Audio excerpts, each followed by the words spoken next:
Hey there everybody, and welcome back to more Hellblade. Last time we killed the god of fire so that we could open up that door that we've been trying to open up since video 1. And now it's time to see what's on the other side. I hope we're in the land of hugs!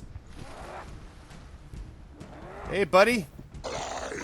I don't want a hug from you. Damn, I guess we're not in the land of hugs. I was really hoping we were. The gods made you a warrior for a reason. So I tried this move a couple of times. I found out about a charge attack you could do where you run up at them and hit them. I don't succeed most of the time because I have no depth perception. It's nearly over. Finish it. Now that was a cheap shot. Right there. She won't make it. This fighting system is kind of irritating at times when you have enemies surrounding you. It's not really designed for that. Although when you perform a good dodge or something like that, it's pretty satisfying. Like that. Why suffer the tasks when there is a new road ahead? The only one that makes any sense. I'm not trying to say that my problems in these fights are the game's fault or anything like that. I'm not good at the combat in this game. I know it. I've said in all the previous videos that I have problems getting confused with the controls in this game. Not that they're bad, just for some reason my brain can't process them. Trying to keep in mind blocking and dodging and all that. He's gone. Ha! Take him down. That's what he gets for coming up against the Sanoa. So I was trying to wait here for this thing to attack me so that I could try to get a perfect guard and failed. That's alright, we're gonna win in the end. Come on. Damn! There we go. Now you're gonna see that move I was talking about before. You can use that circle attack. That helps break the guard of the shield enemies.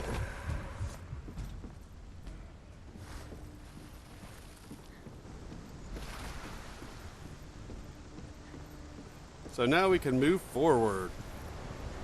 Again, hoping for the land of hugs, but I have a bad feeling that's not where we're going.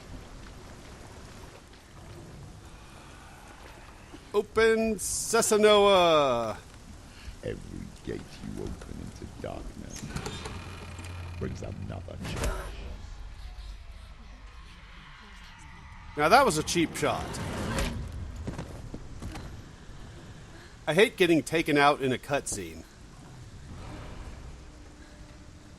And then at this part you'll have to mash the X button to stand back up.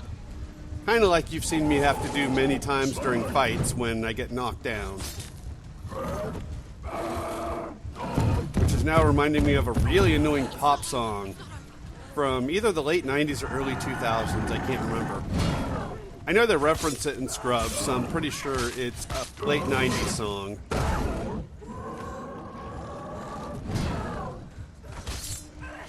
Just a guess on my part. Yeah, so we have this new enemy, and of course, it's not the only one we're going to have to fight in this area. I actually feel like the combat in this game, there's the right amount of it. It rarely gets to the point of being too much.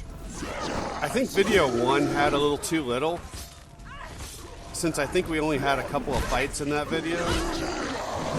Oh god. But I think for the most part they got the combat encounters right in terms of the frequency. There is one section we're going to get in a couple of videos that has a lot of fighting. Oh god, there's a lot of them here. Yeah, I'm trying to not die if I can help it.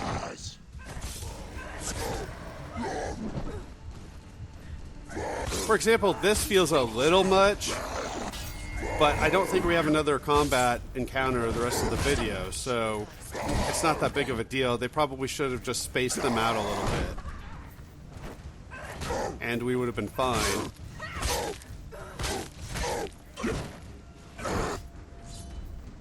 Now if I would remember to have that focus meter, that could help me out too. Hit circle. Circle.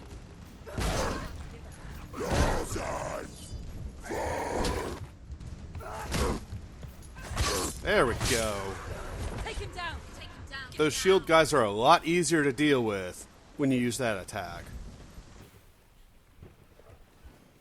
So it took me a bit to find the door, but now we can go through, and I'm pretty sure we're just doing puzzles the rest of the video. The same types of puzzles we've been doing the whole game. But hey, we're in a different environment, so that's something. Not the land of hugs, though, unfortunately. Which is very sad. The journey to Helheim is never a straight one. Each must find their own path. Align yourself to its secrets, and you will find yours. Awesome. So now we need to do what I assume is a new mechanic. I don't think we've done that until this point. We've got to focus on a staircase, and that'll drop it down. Don't ask me how that works. Would be kind of nice to go flick a switch and have it come down. Would be a little different for this game anyways, but that's fine.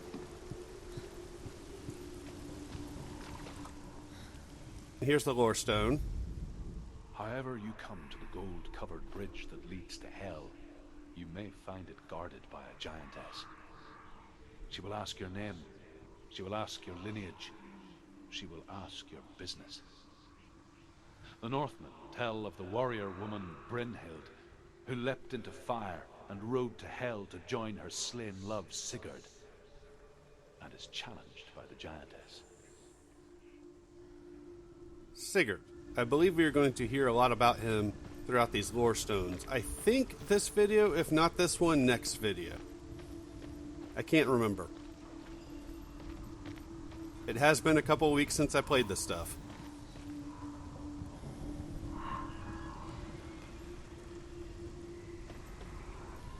So the first symbol we need to get is this one right here. Yeah, what a difference a day makes. Weather can shift really quickly here, especially rainy weather where I live. So I mentioned yesterday it was really rainy. It was really raining until probably about noon or 1 o'clock in the afternoon. And by the time I went outside around 3 or 4, it was sunny out. Go figure. And it's sunny today.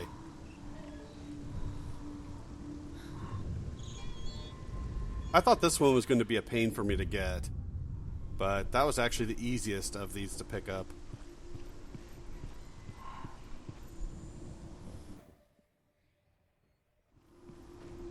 So now there's an extra thing we can go get over here.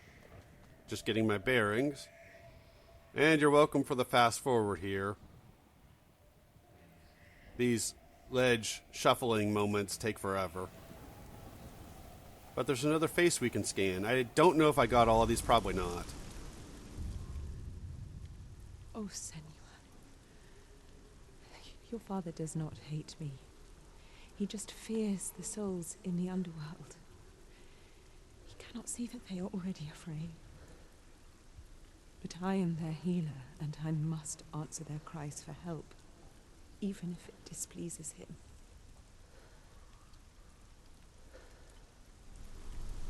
Well, there's a little bit more to it than that, but her mother clearly didn't understand that, and Senua probably doesn't either. That's kind of cool. You can look over that edge at the abyss that we're above. Not too bad. But it's really strange to me that we get that type of weather all the time where it can be pouring down rain, and it'll do it for about 20 minutes, and then it'll just stop, and then it's bright and sunny the rest of the day. It just comes from out of nowhere. That's why I was really happy with the prolonged amount of rain we had yesterday, because we don't get really rainy weather like that very often. It's been a few years since the last time I remember us having a ton of rain.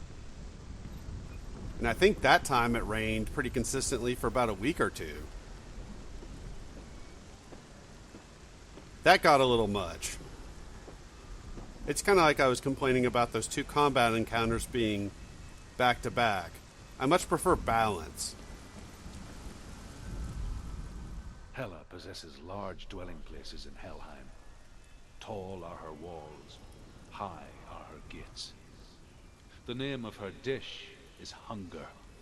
Her knife is famine. On her threshold all will stumble. Her bed is called sick bed, and her bed hangings are called flames of a funeral pyre.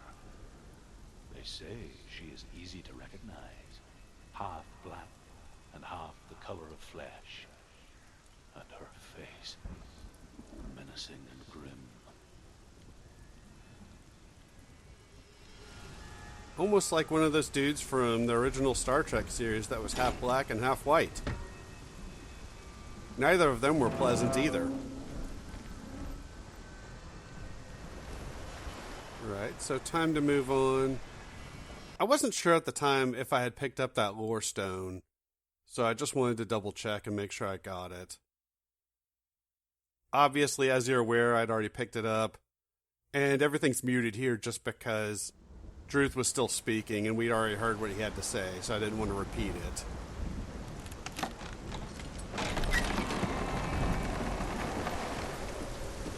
Alright, let's see what's going to happen here.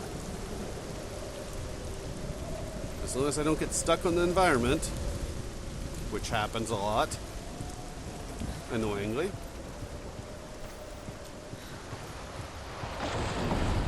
The gate. It's opening.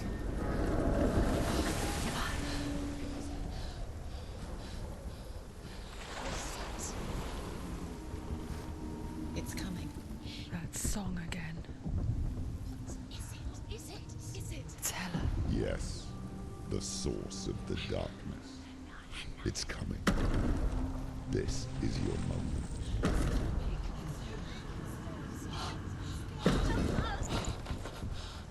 I'm sorry. I can't watch this. What are you doing? You're showing weakness. You're not a warrior. You're a disgrace. The gods will punish you for this. Pick up the sword. Pick it up. Fight the darkness. Fight it. Get up. Get up. Get up and fight.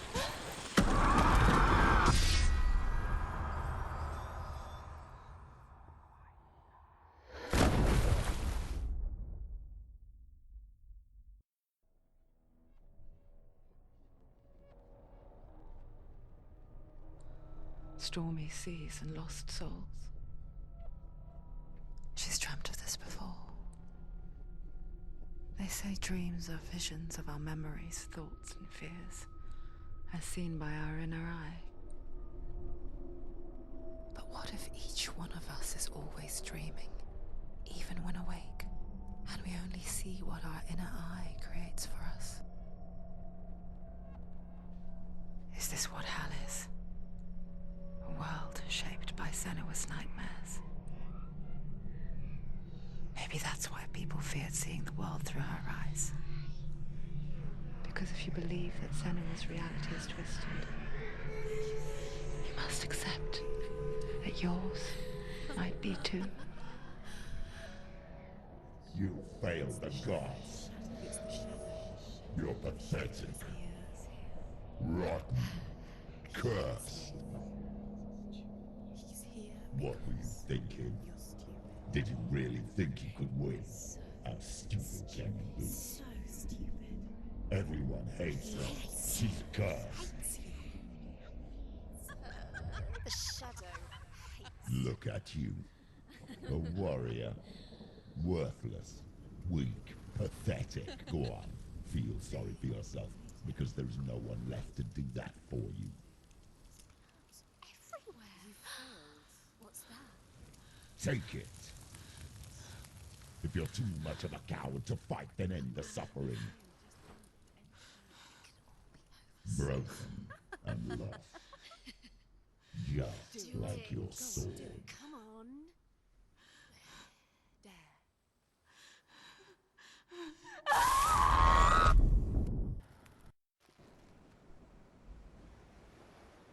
Why go on when you give everything and face that which torments you, only to find that it is worse than you could have imagined? Why go on? Is it really so weak to ask this? Or are we just so afraid of the honest answer that we do not dare pose the question? Sometimes the answer lies in a memory, a feeling, a song.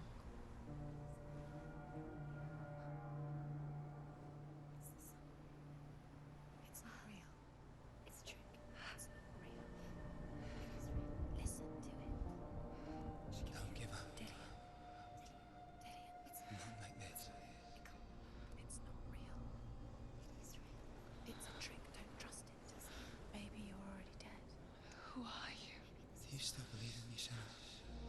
No, it's not. It's a trick. She knows this. It's a trick. He's already dead.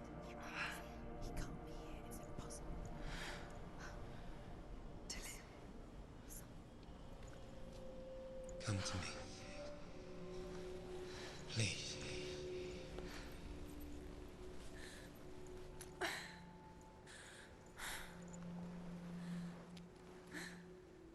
The light. Go towards the light. It's him. There he is. It can't be him. It's just a trick. It's in your mind. No, he's here. It's in your mind. And this is something that's going to be a theme throughout the rest of this video and next. We're going to be going towards the light, which is supposed to signify Dillian, her beloved. I wasn't sure before, but I guess he was her boyfriend. I know they mentioned at one point that she wanted to marry him, but I assume since that was said that she never did. So that answers one of my questions from video 1.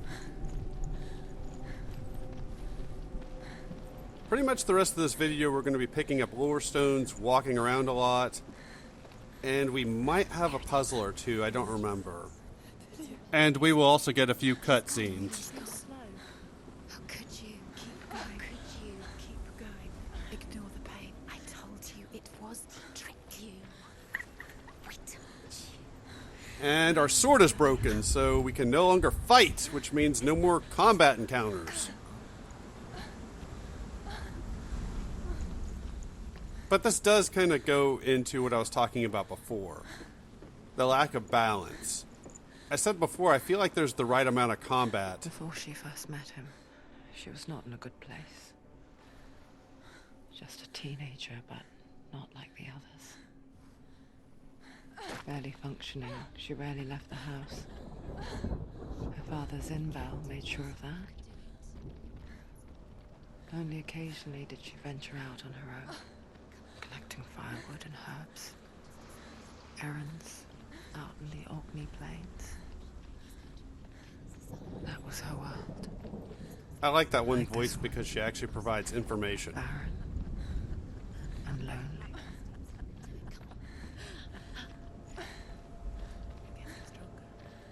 But now we're pretty much just walking around the rest of this video. And it would have been nice to have spaced out those two combat encounters a little bit. It's in your mind. You think you can see it, but it's in your mind.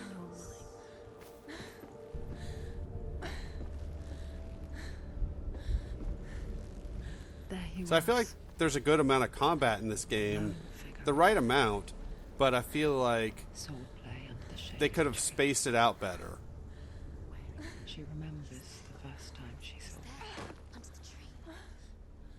To her young eyes, he moved as if dancing. I believe we're going to see this later on this video, what they're talking about now.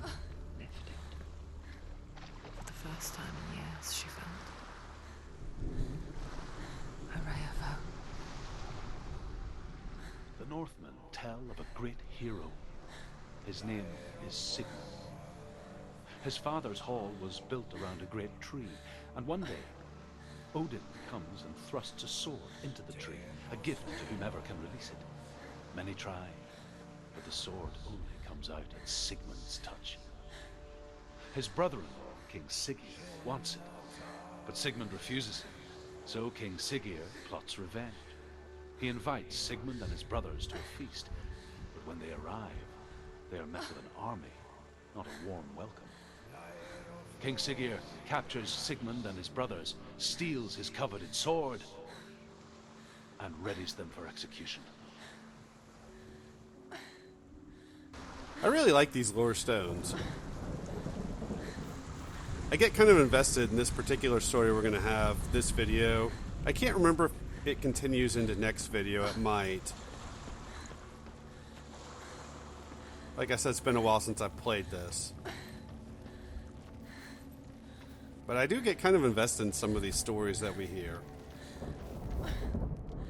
Death for Sigmund and his brothers seems certain.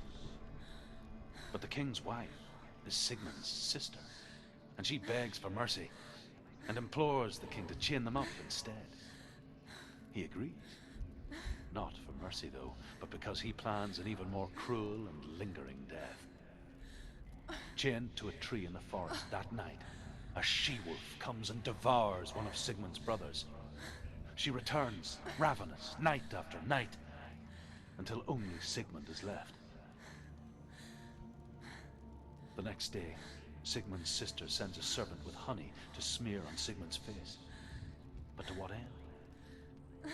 Well, that night, when the she-wolf appears again, you'll never guess what happens.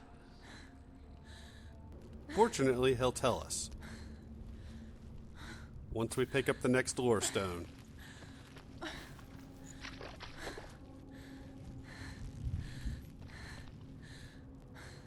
But at this point, it makes sense we're not going to have any combat because we don't have a sword. But this is one of those segments that does make this feel a little bit too much like a walking simulator. I feel like most of this game does a pretty good job of mixing in combat, but they could have at least had us do that puzzle we needed to do earlier to open that door before having the second combat fight we had at the start of this video. That way it would have broken up the two combat sections and this walking around a little bit more. Granted, we get pretty graphics at least, but still. And at least we get these lore stones. As the she-wolf licks the sweet honey from Sigmund's face, he bites the wolf's tongue. The she-wolf pulls away, but Sigmund holds on. The chains break, and he is free. After his escape, Sigmund lives like us, hidden in the forest. His enemy, King Siggeir, believing him dead, as his sister plots revenge. And for vengeance to succeed, even the great Sigmund needs help.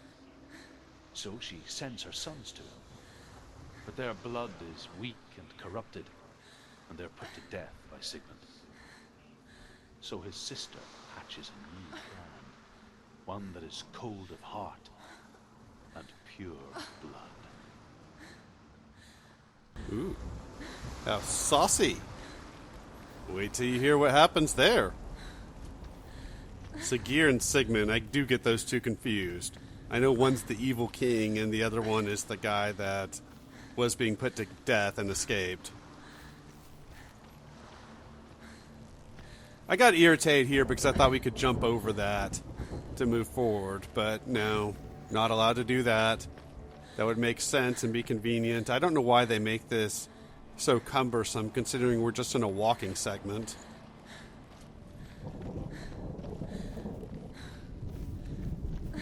Not a big deal, I guess. Oh, I should right a wrong. I was talking about my favorite YouTubers a few videos back. Watching from afar, she mimicked him, perfecting her own secret dance.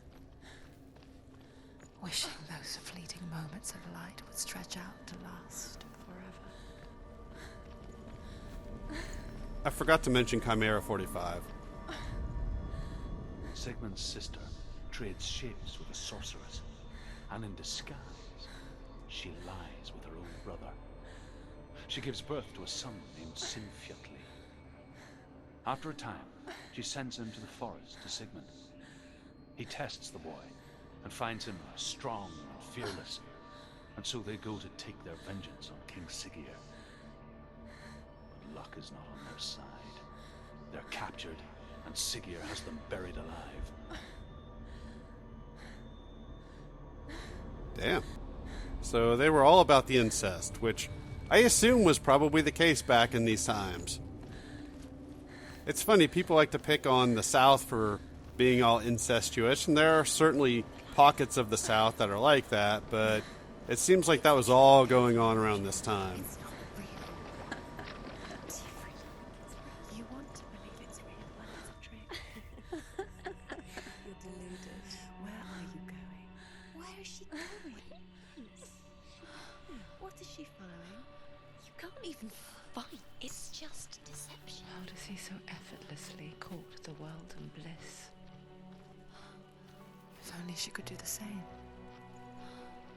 See the world through eyes anew and dance with it, just like he does. What a nice change in environment.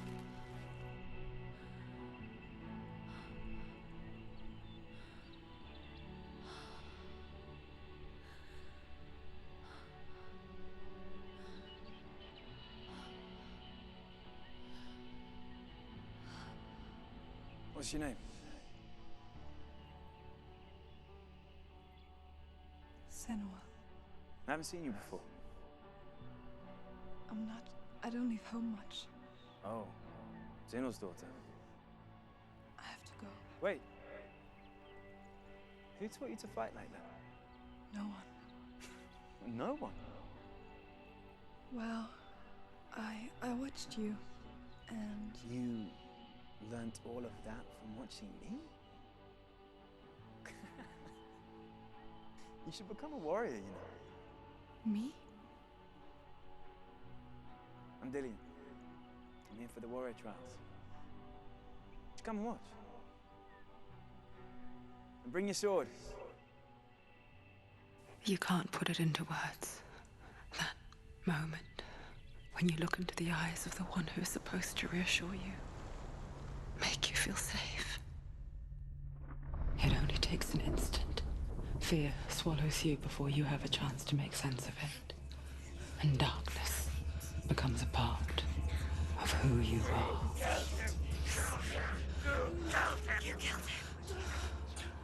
But her world changed the day the Northmen took him from her. Senua knows that there's no going back to how things were. That there's nothing to go back to at all. Stay still, stay quiet, hide, don't tell her. Their gods can see into your mind. They will use this power to destroy you. They won't stop me. I can still feel it. Whatever's left of him, they will never let him go. I'm not gonna let him rot here. You're the one rotting here. Leave me alone. You will die here. No. And all your suffering will have been for nothing. Shut up!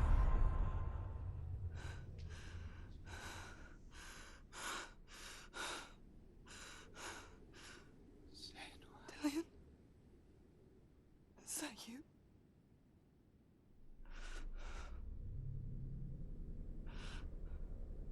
I'll find you, my love. I promise.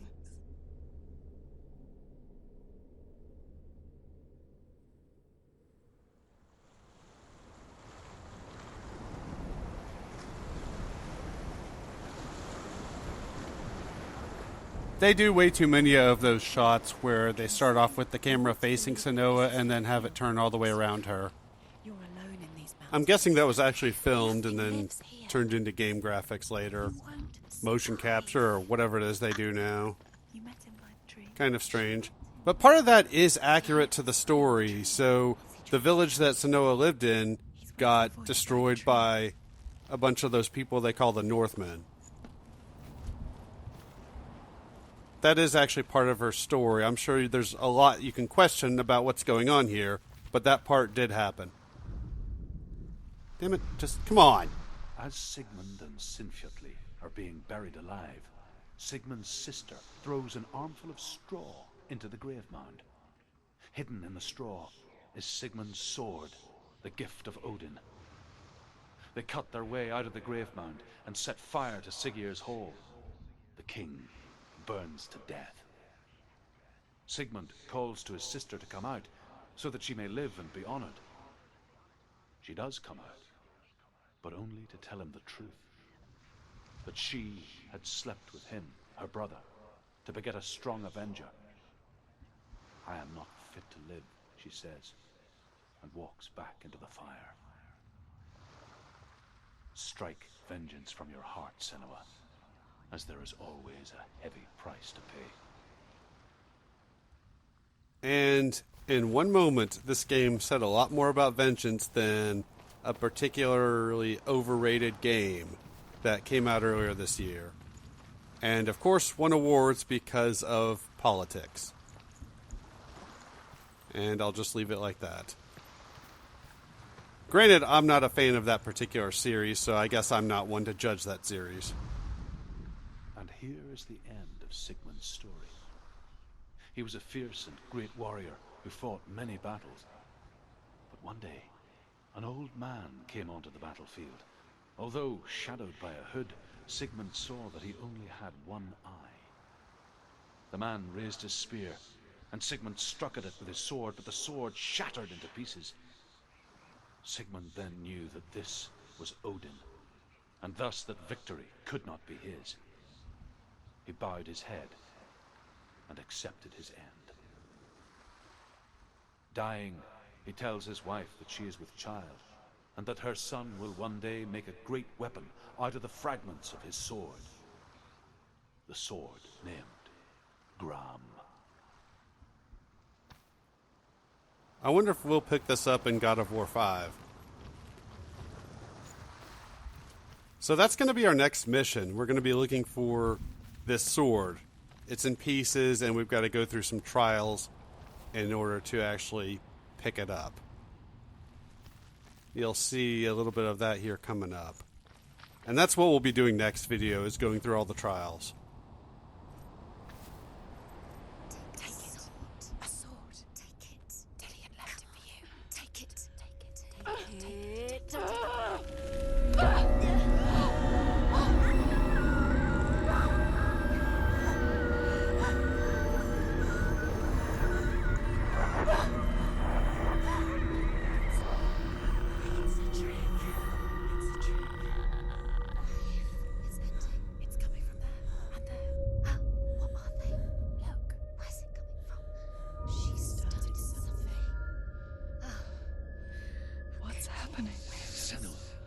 Imagine a sword that can slay gods.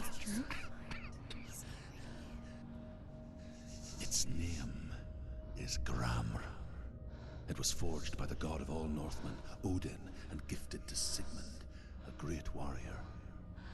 I need this sword. It's important. Can you help me? The sword appears whole, but it is an illusion. It shattered into shards long ago. It is said a great warrior can reforge Gramr by answering the trials of Odin, one for each shard. The roots of the Tree of Death will take you to new lands where you will face the trials. And that's what we'll do next time. Thanks for watching, and I'll see you all then when we do the 4 trials.